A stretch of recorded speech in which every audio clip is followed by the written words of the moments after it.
తెలంగాణ దశాబ్ది ఉత్సవాల పేరుతో బీఆర్ఎస్ ప్రభుత్వం నిధులు వెచ్చిస్తూ పార్టీ ప్రచార కార్యక్రమాలు చేపడుతోందని ఆరోపిస్తూ పటాన్చేరు నియోజకవర్గం కాంగ్రెస్ పార్టీ ఇన్ఛార్జి కాటా శ్రీనివాస్ గౌడ్ ఆధ్వర్యంలో పటాన్చేరు నియోజకవర్గం ఇస్నాపూర్ చౌరస్తాలో కాంగ్రెస్ పార్టీ ఆధ్వర్యంలో దశాబ్ది దగా నిరసన కార్యక్రమం చేపట్టి కేసీఆర్ దిష్టి బొమ్మను దగ్ధం చేశారు। ఈ కార్యక్రమంలో కార్యక్రమ incharge Jaipal Reddy, block Congress presidents and mandal presidents, town presidents, ఎంపీటీసీలు, సర్పంచ్లు, కౌన్సిలర్స్, వార్డు సభ్యులు, కాంగ్రెస్ పార్టీ నాయకులు, కార్యకర్తలు, మహిళా కాంగ్రెస్ నాయకులు, యూత్ కాంగ్రెస్, కేఎస్జీ యువసేన సభ్యులు పాల్గొన్నారు।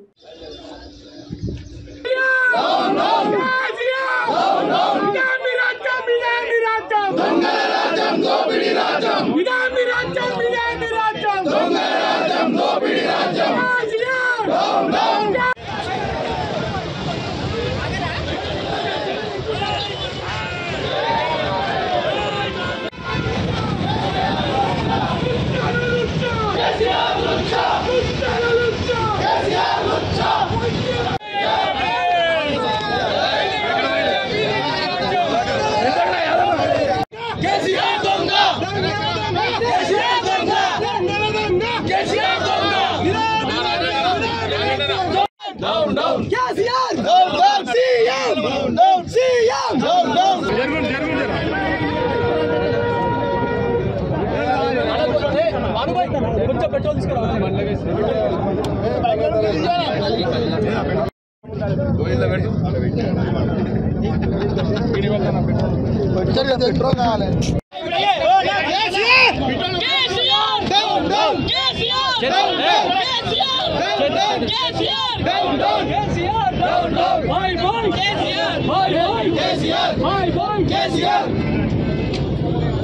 Jai Congress! Jai Congress!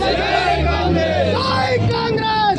Jai Congress! Side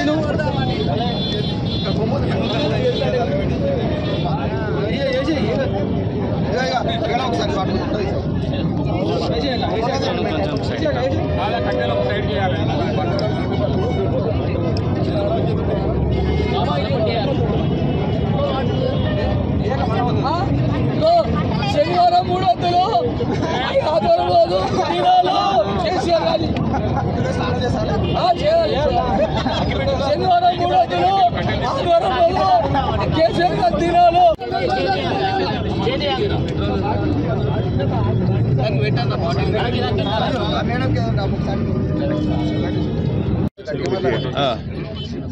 తొమ్మిది సంవత్సరాలైంది అమ్మ సోనియమ్మ దయ వల్ల తెలంగాణ రాష్ట్రం ఏర్పడి మరి ఆ రోజు ఎన్నెన్నో మాయమాటలు చెప్పి తప్పుడు వాగ్దానాలు చేసి ప్రజలను మోసపూరితంగా నమ్మించి సీఎం అయినటువంటి కేసీఆర్ గత 9 సంవత్సరాల్లో ఇచ్చిన వాగ్దానాలన్నీ మర్చిపోయి నిరుపేదలకు ఎస్సీలకు 3 ఎకరాల భూమి అన్నాడు, ముస్లింలకు రిజర్వేషన్లు అన్నాడు, యువతకు ఇంటింటికి ఒక ఉద్యోగం అన్నాడు। ఇంటింటికి ఒక ఉద్యోగం కాదు, ఉద్యోగాలన్నీ వాళ్ళ కుటుంబానికే చెందినవి తప్పితే పేద ప్రజలకు ఎటువంటి న్యాయం కూడా చేపట్టని దుర్మార్గపు ముఖ్యమంత్రి ఈరోజు మన రాష్ట్రానికి ఉన్నాడు। కనుక మనమందరం కూడా కళ్ళు తెరిచి వచ్చే రాబోయే ఎలక్షన్లలో ప్రతి ఒక్కరు కూడా ఈయన చేస్తున్నటువంటి మోసాలను గుర్తించి తగిన గుణపాఠం చెప్పి ఆయనను ఫార్మ్ హౌస్కి పంపుతామని ఈరోజు తెలియజేసుకుంటున్నాం। ఏదైతే బీఆర్ఎస్ గవర్నమెంట్ ఏదో శతాబ్ది ఉత్సవాలని మరి దశాబ్ది ఉత్సవాలని చాలా దారుణంగా ఎవరన్నా ఉత్సవాలు చేస్తే మరి ఇప్పుడు 9 ఏళ్ళు 10 ఏళ్ళు అయినాక ఉత్సవాలు చేయాలి, 9 ఏళ్ళ 10 ఏళ్ళ ఉత్సవాలు చేస్తారు అంటే గవర్నమెంట్కు ఎంత ఆతృత ఉన్నదో మనం అందరం కూడా గమనించాలి।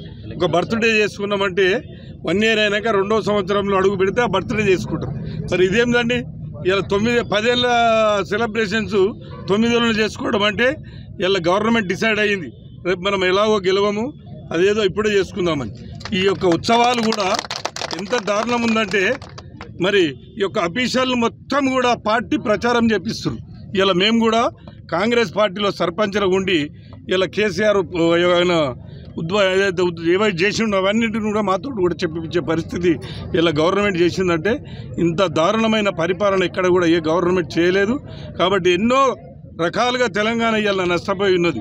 ప్రతి గ్రామాన కూడా మై వాల్యుబుల్ ల్యాండ్ అన్నిటిని కూడా అమ్ముకొని ఇలా సొమ్ము చేసుకున్న దాఖలాలు ఇవ్వాలి ఒక వాళ్ళ కేసీఆర్ కుటుంబంలో జరిగింది. కాబట్టి ఇకనైనా జనాలు మొత్తం కళ్ళు తెరిచి కళ్ళబల్లి మాటలు ఇలా ఏదో ఇది చేసి అది చేసి ఏదో చూపిస్తున్నారు రంగుల రాట్నం, ఇవన్నీ కూడా వేస్ట్ కాన్సెప్ట్. ఇలా లెక్కలేనంత అప్పులకు తీసుకుపోయిన మన తెలంగాణ రాష్ట్రాన్ని. మరి అలాంటి రాష్ట్రాన్ని ఇలా ఈ యొక్క ప్రభుత్వం మరొకసారి అవకాశం ఇస్తే ఇలా రోడ్లకు సైతం అమ్ముకునే పరిస్థితి వస్తుంది. కాబట్టి దయచేసి జనాలందరూ గుర్తించి బుద్ధి చెప్పాలని చెప్పి ఈ యొక్క బీఆర్ఎస్ పార్టీకి మనమందరం కూడా సంఘటితమై ఇలా కాంగ్రెస్ పార్టీని మొన్న కర్ణాటకలో ఎలాగైతే పైకి తీసుకొచ్చారో ఇలా తెలంగాణ కూడా అట్లా తెచ్చినట్టయితే యావత్ ఇండియా మొత్తం కూడా ఒక హల్చల్ ఏర్పడి ఇలా గవర్నమెంట్కి ఒక భయం అనేది వస్తుంది. కాబట్టి ఇలా అన్యాయం చేసే ధోరణి వెళ్ళిపోతుందని సభాముఖంగా తెలియజేస్తూ ఈ అవకాశం ఇచ్చిన మీకు అందరికీ కూడా ధన్యవాదాలు.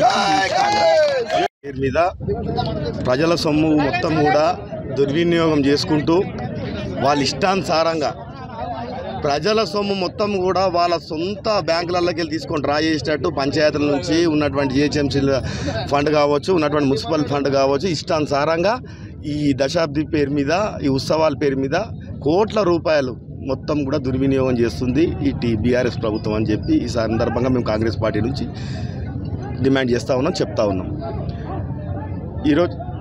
ఈరోజు ముఖ్యమంత్రి గారు ఈరోజు మల్టీ స్పెషాలిటీ హాస్పిటల్ అని చెప్పి శంకుస్థాపన చేయడానికి వస్తూ ఉన్నారు.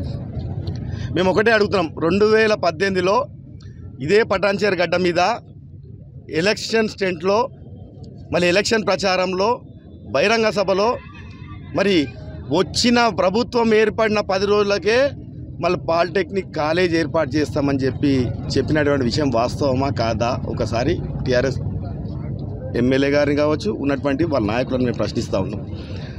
ఆ రోజు చెప్పిన మాటలు మరి డబల్ బెడ్రూమ్ అని చెప్పిర్రు.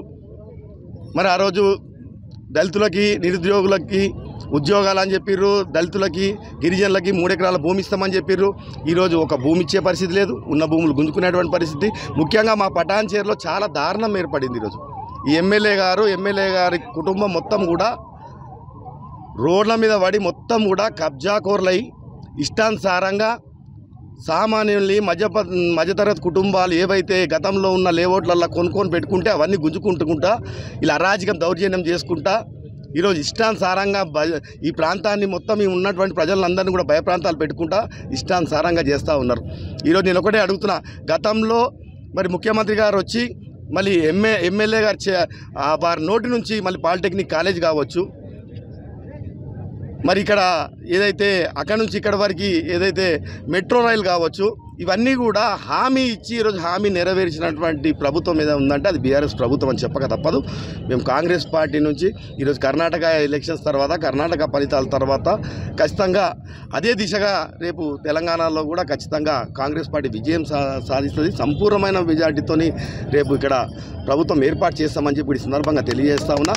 దాంతోపాటు ఖచ్చితంగా పటాన్చేరులో బంపర్ మెజార్టీతో ఖచ్చితంగా కాంగ్రెస్ పార్టీ జెండా ఎగరేస్తామని చెప్పి ఎందుకంటే ఈరోజు ఈ ఎమ్మెల్యే గారు ఈయన చేస్తున్నటువంటి ఆర్భాటాలు, ఈరోజు ఆయన 2014లో ఆయన దగ్గర ఉన్నటువంటి పరిస్థితి ఏంది? అప్పుల పాలు ఉన్నటువంటి మైపాల్ రెడ్డి ఈరోజు 100,000 కోట్లు సంపాదించుకుంటా ఇష్టం ఉన్నట్టు కోట్ల కొద్ది రూపాయలు కటోట్లు పెట్టుకుంటా ఆర్భాటాలు చేసుకుంటా ఈరోజు ఇష్టానుసారంగా ఈ ప్రాంతాన్ని ఏ విధంగా దోస్తున్నాడో మీ అందరికీ కూడా తెలుసు.